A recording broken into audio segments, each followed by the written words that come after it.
Welcome back, everyone. Today, I speak with Scott Sibley. We talk about Journey's map, Bitcoin, PlaySHAmory, and we even talk about diving. I really enjoyed talking to Scott, and I hope you enjoy listening. Before we dive in, I just want to say thank you again to CoinFloor for sponsoring the show. And for anyone in the UK looking for an exchange that does things the right way, please check them out. I've done a recent interview with Obi, the CEO, and he is a proper Bitcoiner who's down for the cause. Anyway, let's jump in. Enjoy. Hi, Scott. Welcome to Bit by Bit. It's lovely to have you on. Lovely to be here. Before we dive in, Scott Sibley, can you introduce yourself and tell us a little bit about what you are doing, about your card game that I've been looking into, and your Bitcoin journey, please? Perfect. So, well, first, thanks for having me, Max, and connecting up, and happy to kind of share that story and then see where it takes us. But I first kind of dove into the Bitcoin rabbit hole, like of a lot of other people in that 2017, 2018 bubble up. And then I guess the way I think of it is, as opposed to maybe a lot of other people who maybe got wrecked, if you will, financially, dabbling in altcoins and whatnot, and kind of pushed away. It kind of did the opposite to me. It kind of said, okay, where is the hook here? And that's where I started diving deeper into Bitcoin and why that truly is the better option as opposed to the thousands of other coins that are out there. And went down that rabbit hole more and more and more and more over these past few years. And it was probably 12 or so months ago, maybe a little over a year, where I said, okay, I want to try to engage even more and in a way give back and help people learn along the way. And that's where the concept in my head came from. Okay, I can try to create a game out of this. And then I'm sure we'll go into more details as we talk, but essentially came up with the idea for a game. It's called PlaySHAmory. It's all kind of built around some of the basics around proof of work mining, SHA-256, and just the idea being boil it down as simple as possible, so that whether you're a 6, 7, 8 year old or a 20, 30, 40, 50 year old, if you've never heard of Bitcoin before, you can play the game. And that's the first step is awareness. I kind of 3 steps in my mind: awareness, education, adoption. And really the game is around awareness and education, and then kind of help that rabbit hole from there. Very cool. And so SHA-Mory, is that from SHA-256? Is that where the Exactly. So I kind of comes from? mashed up SHA-256, and then Mori comes from one of the main concepts of the games is really, if you remember playing the game of memory as a kid, where you're kind of flipping over 2 cards. That's the other aspect of the game where the gaming concept comes from. So I kind of played off those 2 things and said SHA-Mory. Excellent. All right. So it looks like you already had some sort of connection with education anyway. So I've seen on your Twitter you've got Journey's map. Mm-hmm. And can you tell us a little bit about that? And I'm guessing this has sort of led you into making the card game anyway, because it Yeah, sounds like it is you're pushing towards something that's fun but educational as well. exactly. No, you hit the nail on the head. So my background, actually, my story goes back a little bit more than that. So I actually graduated here in the States with a degree in accounting, which wound me up into the education ed tech space here in San Diego. And really, the combination of those 2 things really both play into the game. Where I think my background on the accounting side of things, I was in audit. So a lot of my job back in, 10, 12, I guess almost 15 years ago now, was going into companies and looking at their financials and verifying that what they're saying is true, which that all comes back around to Bitcoin when I truly think about it. So I think that's probably where it started, and that would have been in 2005, 6, 7, 8 before Satoshi even jumped in the scene, and before I had any idea, obviously. And then from there, I've been working at a local startup. It's called Journey's Map, like you mentioned.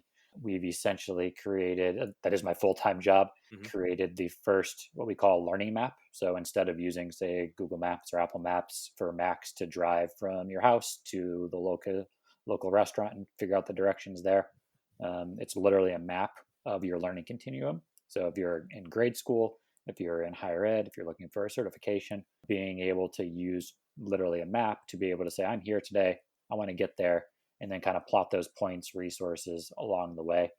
And while we're not doing it yet today, a lot of the way we think about what we're building out platform wise is blockchain and verifiable credentials, as far as individuals having control of that, will ultimately play into the map we're building. Where here in the States, you go to, say, a 4-year university, you get your degree. And if you want to verify that you got your degree, you have to go back to the registrar and pay $40 to have them send you Hmm. a transcript, when really you, the learner, should have control of that.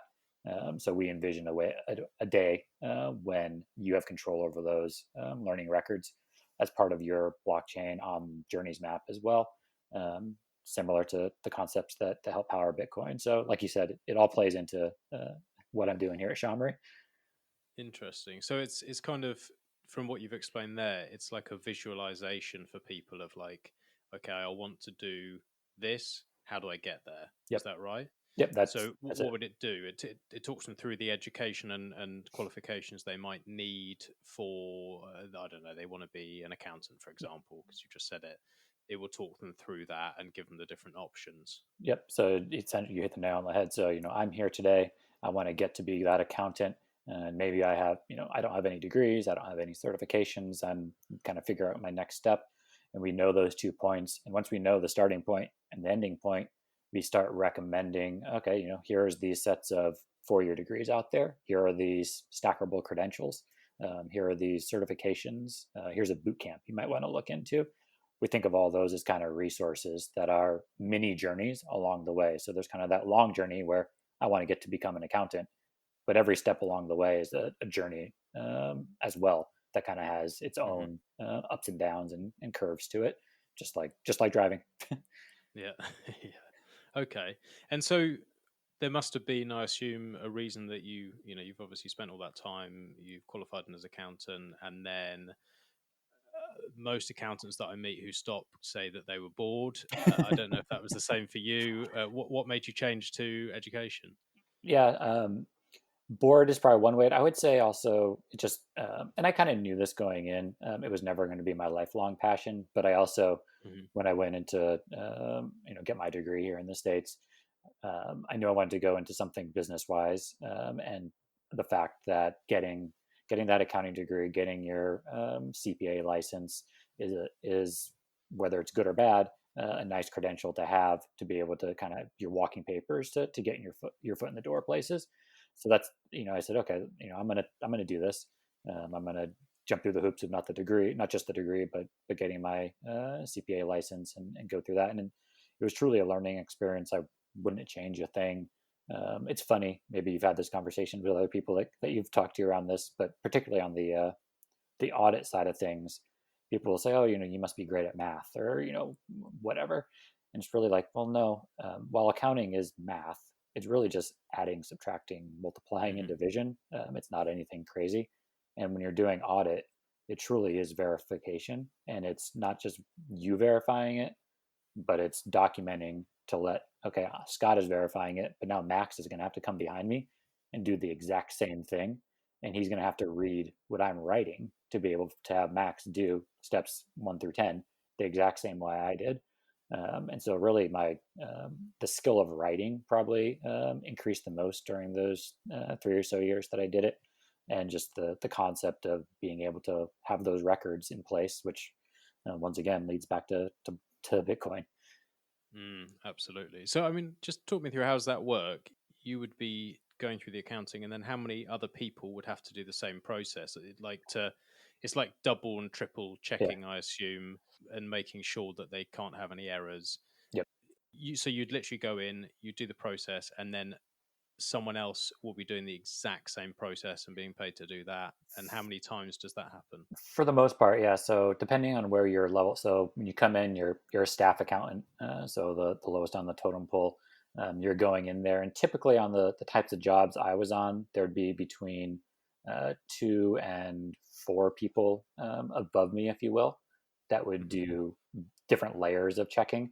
So, for example, the person right above the staff, being usually the senior accountant, would come in, and he or she would do the majority of your steps over, at least in some level, to kind of verify what you're doing. anything. And then above that, the person would do a little less, and then the final person would do a little left. And then as you got higher, those people are also looking for a wider range of problems, or more regulatory type issues, and different language and reporting that needs to be included. So less saying step A, step B, and step C, we're done. They're now relying on the 2 or 3 people below them, and they're coming in to say, okay, based on those steps, we need to report this thing in our notes to the board, or whatever it may be. Mm-hmm. So it's layered, and depends on the side of the job too. And how do you see that industry changing now that you know about Bitcoin, and we talk about triple entry accounting, and how this can change things? Yeah. Coming from someone who, I talk about this stuff, but I have no fucking idea what I'm talking about because I'm not an accountant. Do you see it changing all of it? Do you see that just wiping out an industry in some way? Yeah, I actually see it changing, not just because of, say, things like Bitcoin that can help potentially change some of those accounting practices based on the ledger that's out there, but even more so for where we're sitting today, based on everything that's happening in the world, not just related to, we're obviously sitting here still in the middle of COVID, depending on when this airs, but also just the fact that the skills that individuals need are changing rapidly. Mm. And so many of the tasks that, say, your typical accountant at, say, a small independent company is doing, it's going to be automated. There's not going to Mm-hmm. be a need for that person to be sitting there and tracking accounts receivable, or cash balances, and all that stuff. There's going to be Mm-hmm. automation in place that's going to make that person's job what it is today just rapidly change, and probably disappear over the next 3 to 5 years through AI and machine learning, and all that stuff. And I see a lot of that in my work at Journeys Map. So we do a lot of industry specific work around that sort of thing, Mm. cybersecurity, and the pathways opening up there, and just people. I think they underestimate the amount of change that's going to happen for fields that historically you would think of as safe jobs, an accountant, even lawyers, all these things that we can just, a computer is going to be able to do it better and faster. And it doesn't mean your skill is completely gone. It's just going to mean your job, you're going to need to train yourself to do something else.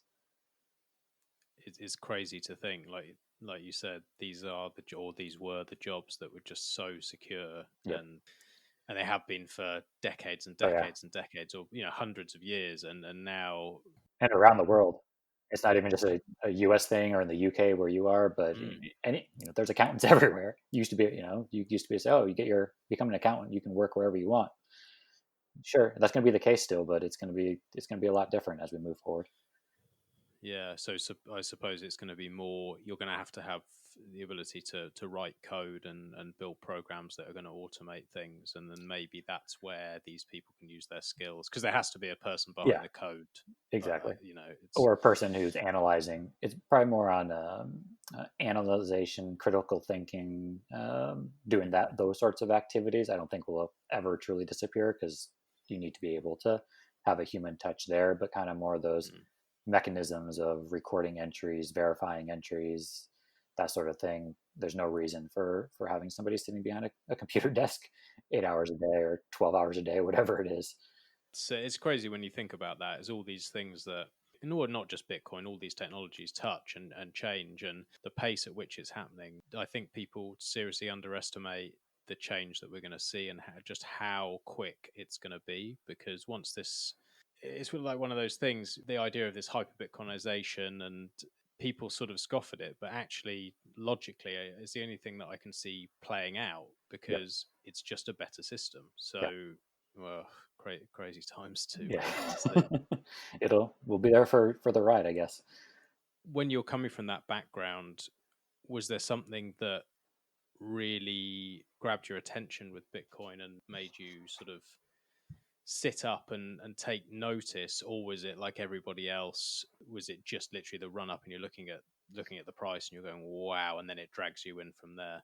Yeah, it was that latter as far as the beginning of it. Mm, It was, what the hell is this? What's going on? mm-hmm, I actually remember hearing about Bitcoin probably the first time off the top. I want to say it's probably 2013, 2014. I remember mm-hmm, I was at my mom's house, and she had the news on, and they were talking about having, I think, the first Bitcoin ATMs placed in San Diego here. And I remember, for whatever reason, that always stuck in the back of my head. I didn't do anything about it. I wish I did, obviously. Yeah.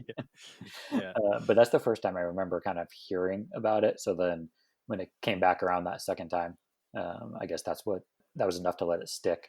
And then, like you said, sure, the price grabbed you in, but then once you read the white paper and once you keep diving deeper down Bitcoin Twitter and Mhm.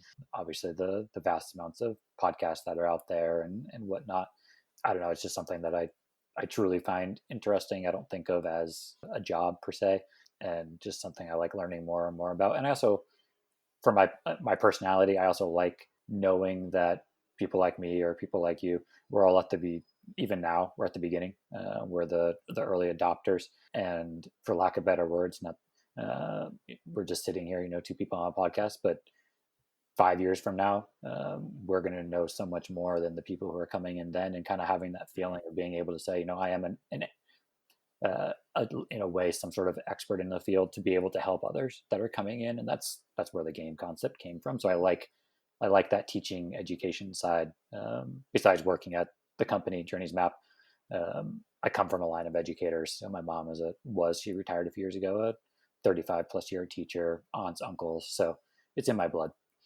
Not that I've done it, but it seems like it's a very rewarding job if it's done right. Yeah, And I think, I mean, certainly I've educated a few people, or friends and family, on Bitcoin, and when they do get it, when you see that sort of spark where they're like, oh wow, and they start to actually get interested, it is really rewarding. yeah, So that was the idea with the game. And what are you teaching with the game? It's based around mining, it sounds like. yeah. Yeah, so Yep. tell me a little bit, explain. So the basic concept, like you said, is based around mining. Full disclosure, I've never mined, but I just kind of learned enough about it, in no way to be an expert. But after I started learning more about mining and SHA-256 and the way it kind of works, my brain always likes going back to, okay, it's as simple as it takes. How does this work? And after I thought Hmm. more and more about it, I said, well, you know what? For lack of better words and lack of better things, it really comes down to two things: matching. There's a target, there's a nonce. Hmm. You want to make sure those things are working together. And once that's done, the block's been mined. So, like I mentioned at the beginning, that's where the kind of the game of memory came into my head. I was like, okay, well, we've all played memory as a kid, just flipping over one card to match the other card. That Why can't one of those cards be a target and one of those cards be a nonce? And Mm. so once my brain wrapped that around in my head and said that can be as simple as it gets. I'm not trying to dive into the nitty gritty details around all those things or argue about ASICs versus whatever. That's not my Yeah, expertise. yeah. That's not what I want to go down. My heart, my passion is saying just know the basics, know concepts, just see the word Bitcoin in a game, whatever it takes. Just like I mentioned to you, hearing about a Bitcoin ATM 5 years ago or whatever it was, in some way subliminally stuck in the back of my head. So if Yeah. there's a 10-year-old who goes over to his friend's house and they start playing PlaySHAmory, and 10 years down the line after that, they said, oh, I remember seeing that Bitcoin thing when I was at Johnny's house or Susie's house Yeah. playing. That's what I'm trying to do. But then the diving deeper into the way the game works, essentially, like I said, there's targets, there's nonces. You lay all the nonce cards down. Actually, I have a deck here. Ah, you Not have that one here. not that the podcast people can see it, but at least you can, Max. So we got Yeah. all the cards here. So I've kind of made them. So for example, I've tried to make it as fun as possible. So the target and nonce cards are all little kind of Oh, that's cool. Bitcoin. So you actually, for the people who obviously can't see, you got lots of little characters Yep. that they represent numbers, do they? Or Yeah, exactly. So instead of using yeah. numbers, which some of the early iterations of the game, I tried using numbers to make it more real, if you will. But it's Yeah. just one, it wasn't as fun. And it wasn't, I knew, especially for the younger audience, it's a lot harder to remember a number versus a number as opposed to, this guy was one of my favorites, actually. This, a Bitcoin guy wearing a top hat. It's cool. Yeah. So they're all little monster characters. So you Yeah. lay all the nonce cards down, you flip over a target card, you roll a dice. So here's our little Hmm. dice. Six-sided dice. 5 of the 6 sides let you play your turn. So flip over a card, try to match it. If you Mm-hmm. match it, you get a reward. So we have our rewards here on my left. So here's our rewards cards with a Mm-hmm. nice little character guy holding it up, and then that's your reward, and you'll start building your blockchain one by one. So here's height 0, Genesis block, Okay. and so Yeah. Yeah.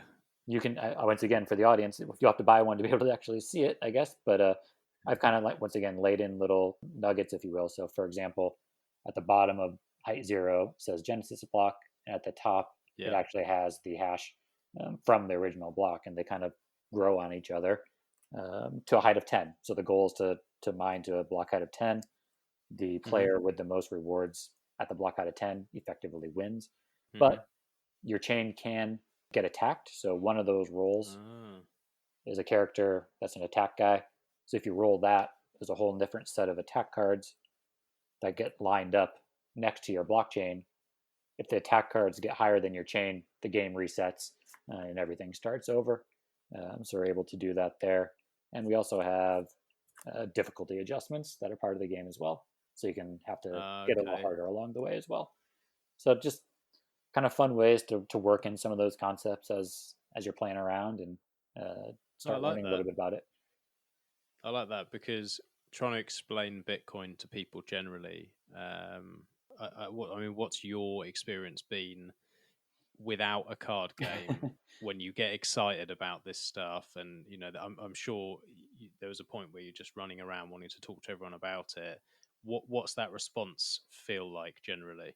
Yeah, it's still, I think, at least for the my close circle of people, it's still something that even for the people who have found more interest in the concept or what I have to say, they haven't taken their full steps down the rabbit hole just yet, and then the others are still stuck. Similar to kind of the accounting or lawyer analogy, it's been this way. Money, fiat money has been this way for 90 years or whatever it's been. Why is it going to change Mm. now? And I understand why someone would think like that. In our lifetime, that's what it's been. And even when there's crashes like we've seen the past few months, everybody just expects, like it has, just to come right back up. But Hmm. it seems like this time's probably, whether it's tomorrow or 12 months from now, this time's probably different, especially here in the, Hmm. the States with the way just the printers are running. I saw, I can't even remember where I saw it now, but that 32%, I think it was, of all mortgage payments were not paid last month I think I in the saw that too. US. Yeah. Um, that might not be the exact numbers. It might not have been 32, but it was around that Yeah. sort of number, and that is pretty worrying, even for people who aren't interested in Bitcoin, even people who aren't interested in finance. They should see that and go, "That's not good." Yeah. Yep. You hit the. I saw that report too, and like you said, whether it was 30 or 35 or 25, it doesn't matter. Yeah. The concept's the same. The other funny thing I noticed that I think some people should think about is going back to my accounting job and whatnot. In the States, we have 401ks and that sort of thing. Hmm. And I was going in there because worried that the next crash, the bigger crash is coming. So I was going to take a look at how it's allocated and trying to get to as safe of a harbor as possible that's allowable in those situations. And what I noticed was while there was the big dip in March and everything came back up, all of the holdings and the fund that I was in, they were at literally it was at an all time high. And this was a week and a half ago, and I just Hmm. in the back of my head I was like, this one awesome. I'm glad I'm doing this now, that I'm taking Yeah. advantage of some of it. But secondarily, if you're smart enough, you should realize that's probably not really a good thing in the long run, and Mm. something bad's about to happen at some point, something even worse. Yeah. So Do you have a sort of view on? We'll come back to the game, but sure. just I'd be interested to hear your view on what's going to happen just in the world in terms of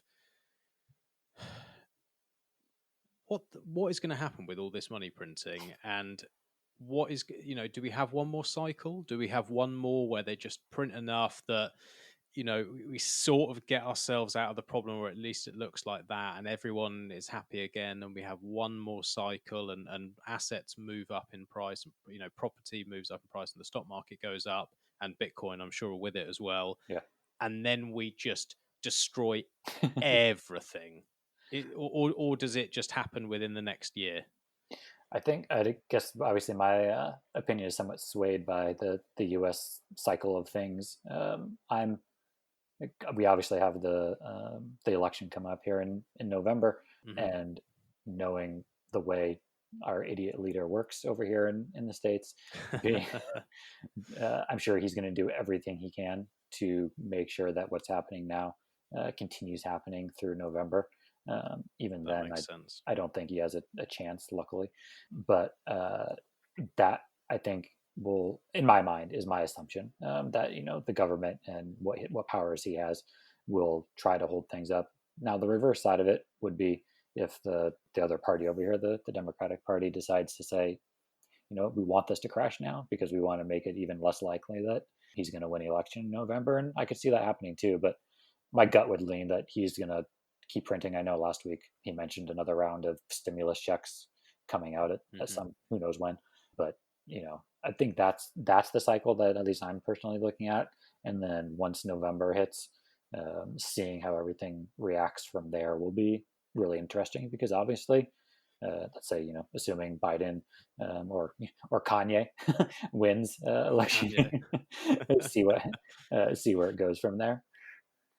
Yeah, I find it weird, personally, like being a Bitcoiner, when I think about these things, because like the logical part of me will say, I just want them to stop. I want them to slow things down. I don't want them to print too much. I want them to try and be a little bit responsible and try and not print too much and go too crazy, because that's the best thing that they can do without completely destroying everything.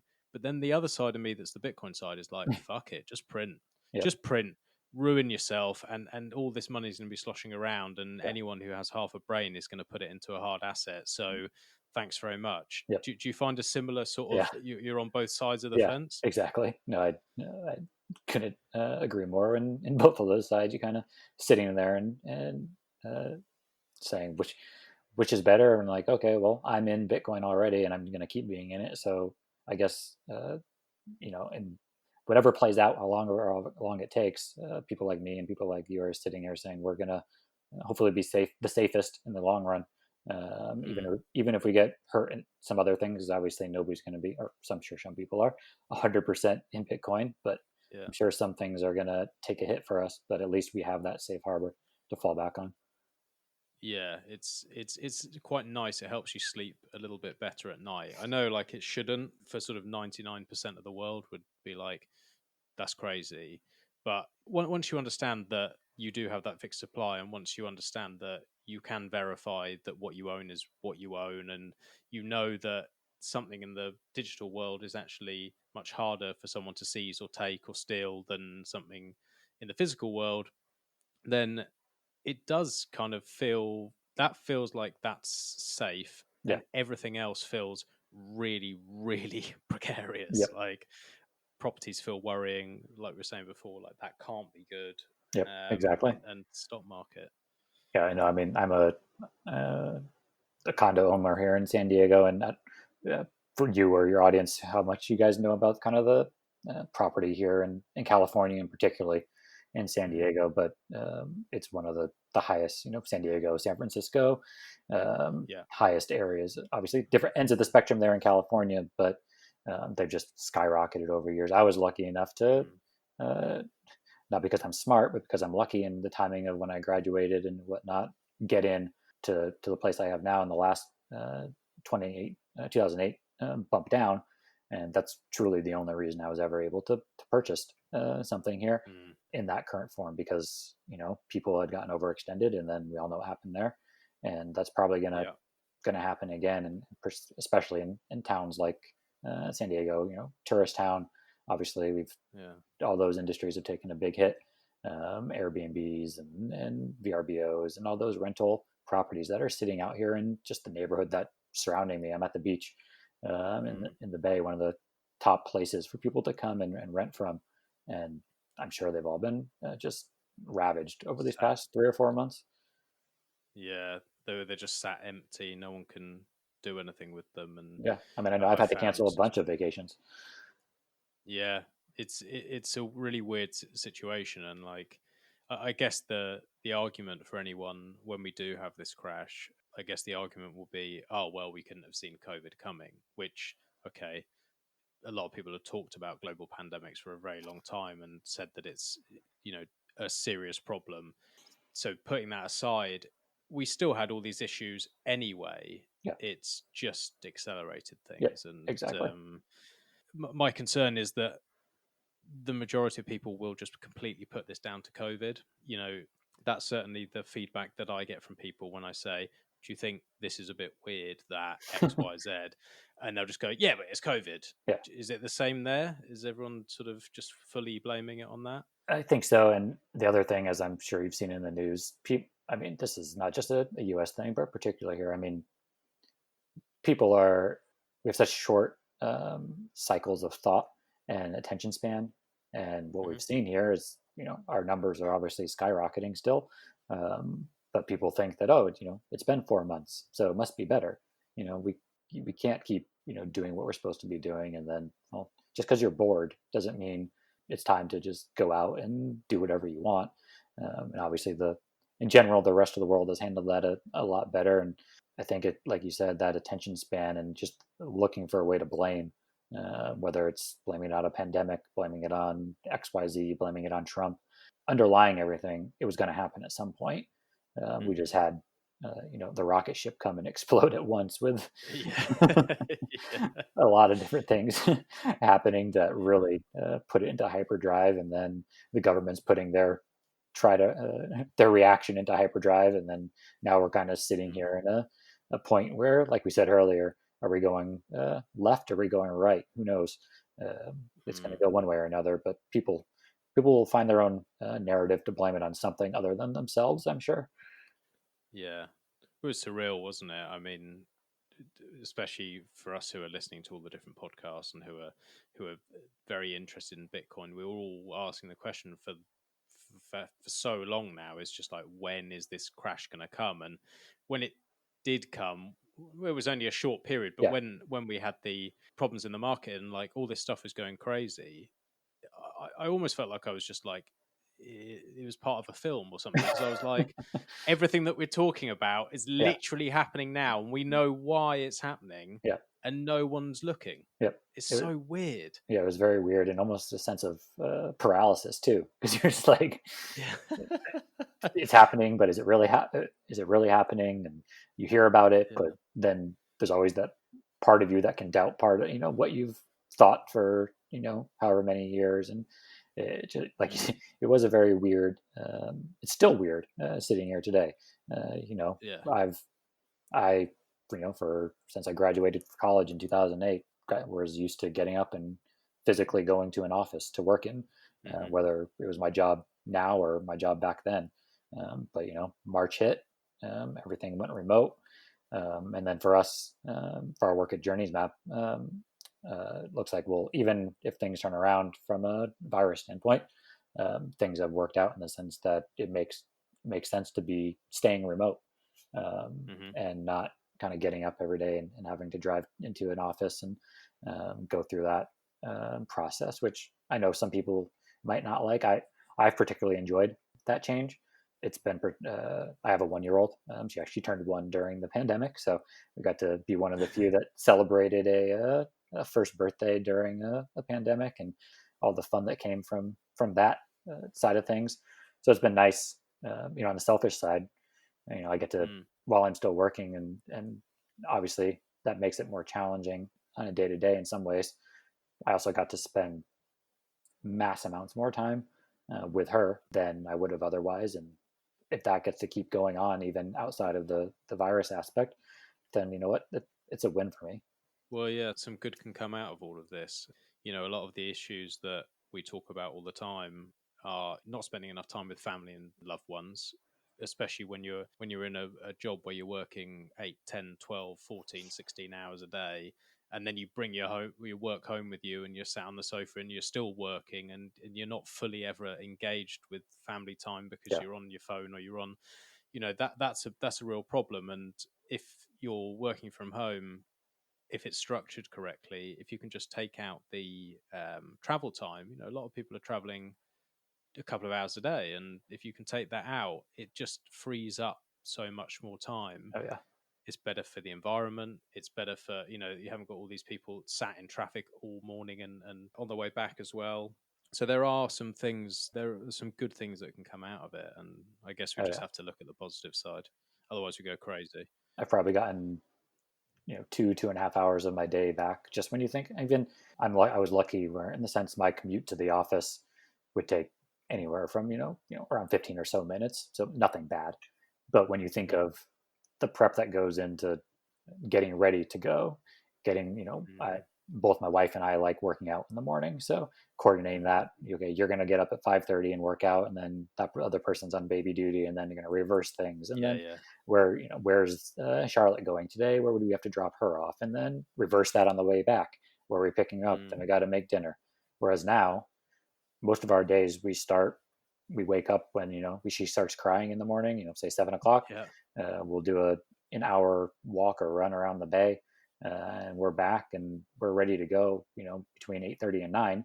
No different than I'd Hmm. be ready to go between 8:30 and 9 if I had to be at an office. But I didn't have to shower yet. I didn't have to get ready. I didn't have to Yeah, drop her off. I can just walk into my corner here in the bedroom. Not ideal, yeah. but I'm there and start connecting. Yeah, it's going to change things a lot, I think, and like we say, some of these things are going to be good. Oh yeah, my wife is counting down.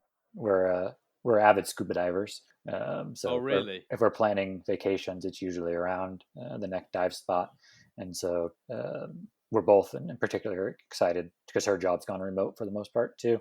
Being able to say, well, we can take longer trips in this sense Mm, because maybe we're not diving every day, yeah. but we kind of plan it out where instead of going for a week down to Belize, we can go for two Mm, weeks and you're diving every other day and you're doing the work the other.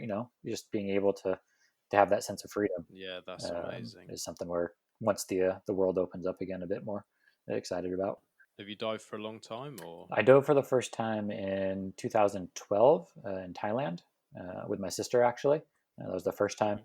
And then I met my now wife in early 2013, and she had never dove before. But within the first year, I think we took a trip to Hawaii and talked her into trying it out. She was scared shitless the night before. Woke up in the middle of the night thinking she was going to get eaten by sharks.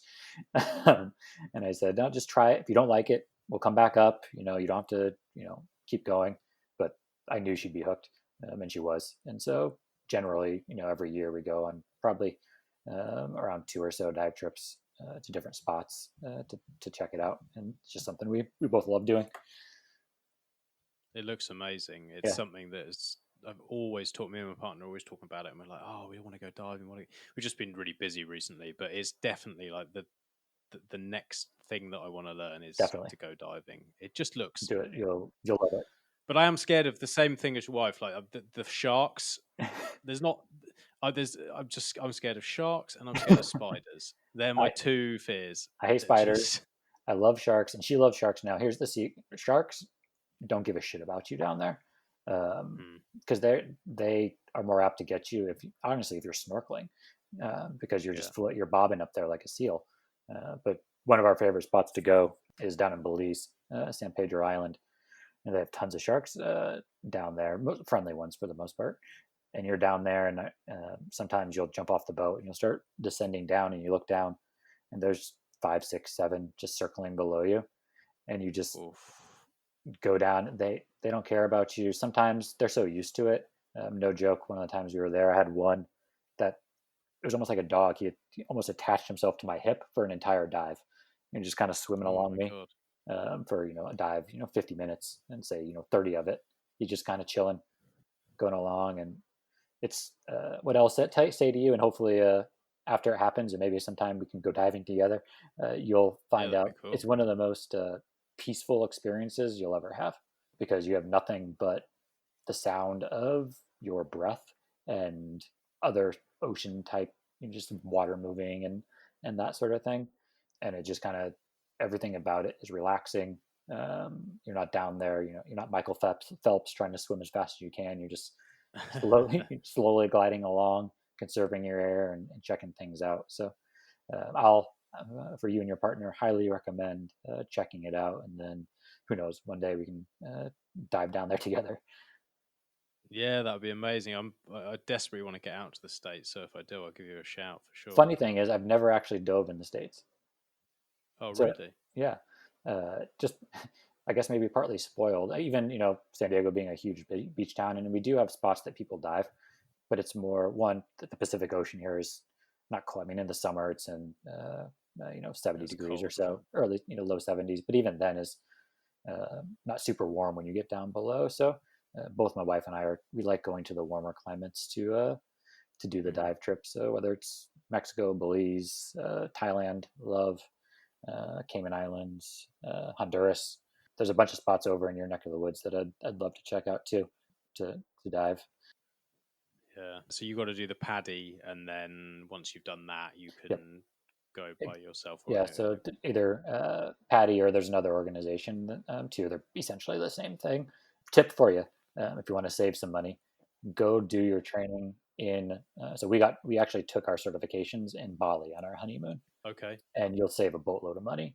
At least I'm assuming it's probably similar to the States here, where if I wanted to get Patty certified here in San Diego, it probably would have cost altogether maybe like $500-600 all in.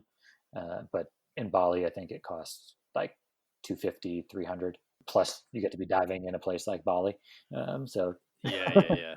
it's So worth much it. better. So yeah, Yeah. like go to Thailand, go to Bali, Southeast Asia, and it's super safe. Like all those people, the dive shops, people couldn't be nicer. So it's not like you're putting a life in your own hands. Do your research, Yeah. TripAdvisor, that sort of thing, and hmm you'll enjoy it and you'll save money. So there's my tip for you. Yeah, I'll definitely check that out. All right. So circling back to your journeys map, Mhm. I just wondered when you were talking through it and you were saying about data science and all these different sort of career paths that you're suggesting for these kids, like, is there any crossover there with the Bitcoin industry? Is there any sort of paths that you're giving people where they can work in within Bitcoin? Not quite. I mean, not as direct as probably will be there one day. But I think even touching on kind of what you're saying earlier around the accounting side of things, where if you are in coding or programming or in IT in some way, as things move along, that's going to probably potentially lead you into pathways that you could probably be part of the Bitcoin industry. hmm Obviously, even things like sales or marketing, going to work for a company. Going to work for a company like Shamory when I get big enough and take over the world, or but even think about companies like Lolly or Fold or all these groups out there where you don't need to have that technical aspect, just like I didn't need to have that technical aspect to create a game. hmm You could go on biz dev or sales and marketing, and at the end of the day those things are going to still be needed to power Bitcoin to make that awareness happen. hmm So I think as the companies like we've talked about keep growing, those opportunities are only going to grow and grow, and then really it's just saying, Yeah. do I have the skills needed for the next century of what people are looking for, whether it's in Bitcoin or anything else. hmm So a lot of what we Yeah. found, which may be interesting, is particularly here in the States, universities are finally realizing that their degree doesn't mean shit, really. Yeah. And we've known that Yeah. for a long time. But Just really, lots of debt. yeah, lots of debt, only growing, and also what means something are the skills that are being provided. So what a lot of the universities here are doing, and I assume the same will happen around the world, is they're taking their course catalogs and they're aligning their courses down to the skill level to be able to say, okay, Max, if you take this course, you're going to gain these 5 skills. And then what we can do at Journeys Map is say, okay, those 5 skills are aligned to these 50 jobs.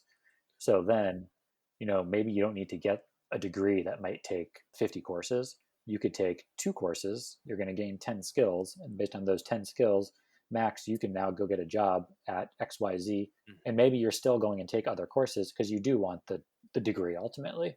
But Yeah. that's your individual choice. And hopefully Mhm. then it's going back to your debt comment.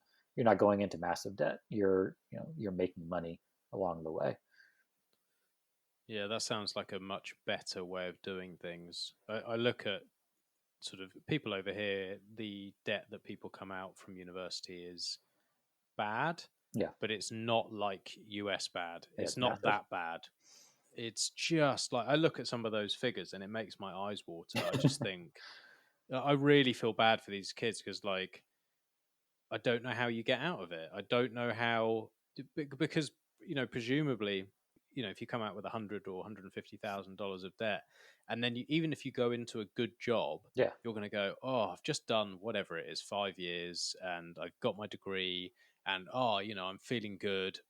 I want to buy myself a car, or I want to get a property, or I want to do something. So then they're going to get more debt, yep, and then you get acclimatized, you get used to that, and you get into a job where other people have got a nice watch or they got this, and when you're that age and you think that these things are important, yep. they're sort of, I feel like it's just a hamster wheel that you just never get off, No, and I, it's horrible. yeah, no, you did.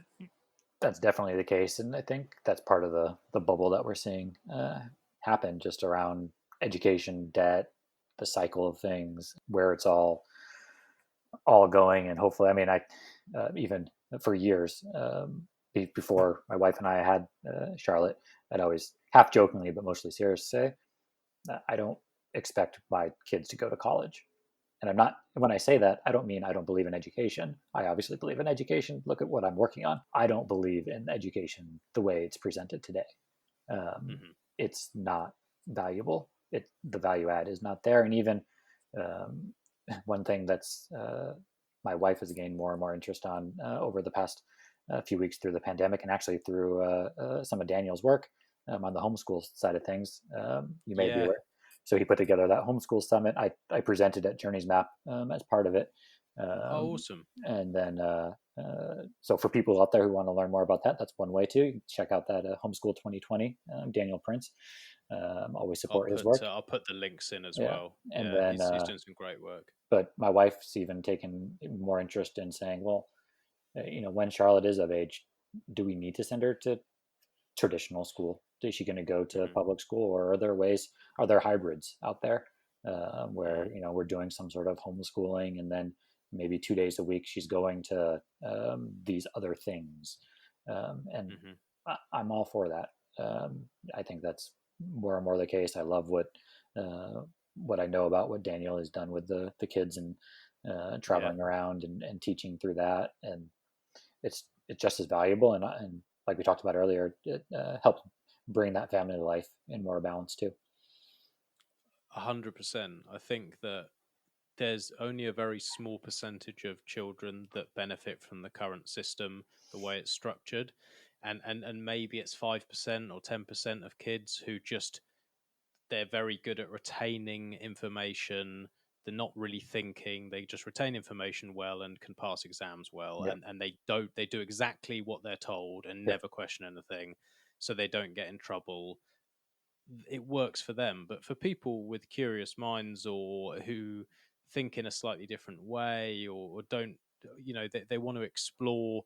You might have a kid where it's absolutely fascinated by a certain thing. I don't know, it might be their chemistry set or something like that, and then to pull them away from what they want to be learning and they're passionate about, to teach them about something they don't care about, it just seems, it seems so weird. And I think that's the case for, I mean, certainly I hated school and they Yeah. hated me, and sort of at least half the people I speak to have the same, uh they think about school and they just shudder. Yeah. That doesn't feel right. Yeah. And I'm same. I was never a fan of the traditional school and going every day. It's something I just did because I knew you had to do it. It was checking off a box. But the Yeah. more I've learned about it, just from working in it, and just seeing everything going on, and really what you hear, a lot of the complaints about, oh, the schools have to reopen, the schools have to reopen. Well, one, it's not safe. Let's not kid ourselves. And part of the reason a lot of the parents are saying that is because school is just a babysitting service, and Yeah. without without those 8 hours a day, they can't work, which I understand. Hmm. There's a way that we need to figure all this out, and I don't have a solution to that. But let's step back and really realize why a lot of the people are why those people are saying those things. It's because they're being inconvenienced, Mm. because their kids have nowhere to go every day. It's not necessarily because they're worried about what their kids learning, because like we've said, uh, we're probably not learning all that much, or the kids aren't learning No, all that much. And definitely. you can take 2 hours out of the day, they can learn just as much if you structure it right. Yeah, I think as well. Like if a parent is saying, "Oh, my children need to be at school because I can't teach them," what you're basically saying there is, "I'm a shit parent." That's basically, or I don't care enough and I'm stupid Yeah. because like you say, you can spend a couple of hours and you can structure things in a way that it works around your child and how they learn and what they're interested in. And yeah, sure, it's probably a pain in the ass sometimes and you've got other things to do, but like they're going to learn so much better because Yeah. it's one on one, not, 20, 30, 40 kids in a classroom Yep. learning the same syllabus that they've been learning for 20 years and is outdated, and they're going to come out of school with skills that are just irrelevant. Oh yeah. I mean, people, you go to school, you're learning from a physical textbook that was out of date the second it was printed. Yeah. Like, Yeah. that's just stupid. And that truly It is part of the really is. concept around Journeys Map. Like, we think of that as a collective knowledge database where Mm, anybody who wants to contribute to it, you can start putting resources up there. No different, maybe you had a menu from a restaurant that you grabbed 5 years ago. Well, guess what? That menu probably isn't accurate. But if you went to yeah, Google Maps and found that restaurant and clicked on menu, you're finding the up to date information. Same concept. exactly. Just And is it just US based Journeys Map, or are you? So our focus right now has been U.S. based, just because we can only handle so much. We're a small but mighty Yeah, of team, course. but the groundwork and everything we're building is meant to be worldwide. It would work the same Hmm. whether we're here in San Diego, in the UK, in Thailand. It just kind of comes around to regionalization, and as we keep growing, we'll be able to satisfy those users in a more deeper way. That's really cool. Yeah, I like that, and I like how all this stuff ties into a sort of a Bitcoiner's perspective of things. Seems to be the it seems to be very, very different to what the average person thinks across for everything, basically. But what I've seen is that most Bitcoiners seem to be open to this homeschooling and looking at things a slightly different way. Yeah. Do you think that is because they have had to question everything that they were ever taught to understand Bitcoin? Or do you think it is that they understand Bitcoin because they're people who questioned everything anyway and they had that brain and therefore they're more open to other ideas? I think probably for the majority of where we're sitting here today, it's probably more the latter. You had some of that in you, Yeah. to allow us to get this deep down the rabbit hole. Probably as the next phase comes in, and the next leg up happens, and we get that next wave of people. That might be more okay. I I wasn't thinking like that, but now that I am Hmm. potentially seeing these options, let me dive deeper into these alternatives. And to be honest, a lot of the people will, it'll be the same thing that happened in the last one, where you came in 2017, 2018, you somehow lost a bunch of money because of Hmm. altcoins or whatnot, and then you get pushed away again, and then it'll keep happening. But yeah, I think we're probably still more that okay. The majority of us sitting here today probably had at least some layer of that built into our personality type Hmm. to begin with. And then as we move forward, it'll be more of that common person that is going to start learning about it.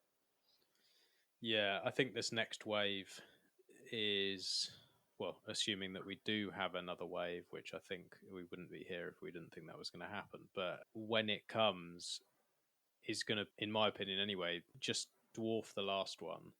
And the other thing that we have is not only is there going to be a lot more money coming into the system and we've got more businesses, but we've also got much better education.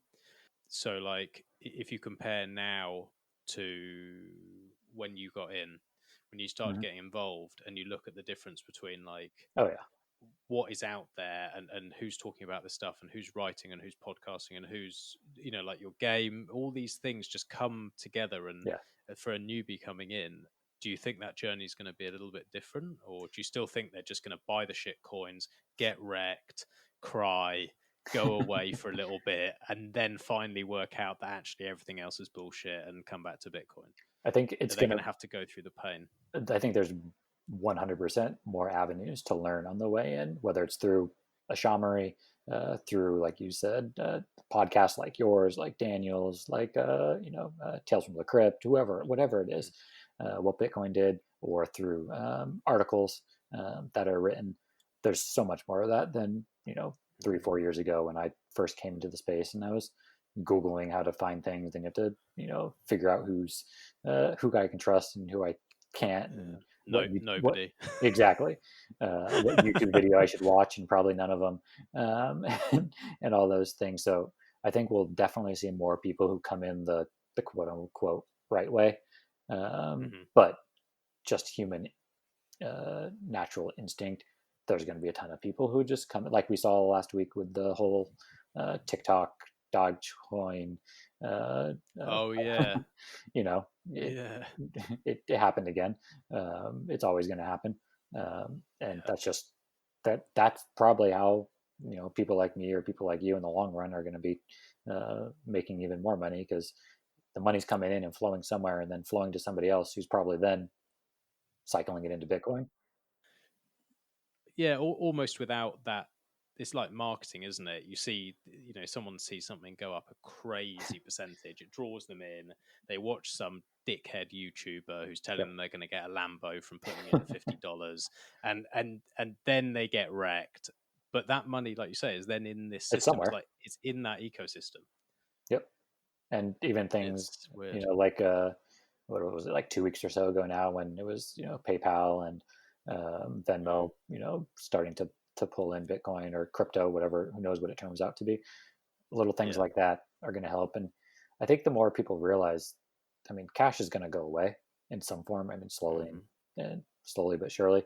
And what what you're doing when I send, somebody $20 on Venmo, to pay for the food they picked up, that's just a digital currency. Like, that's not a dollar. That's not like, it's just a number that's getting passed from Scott to Max.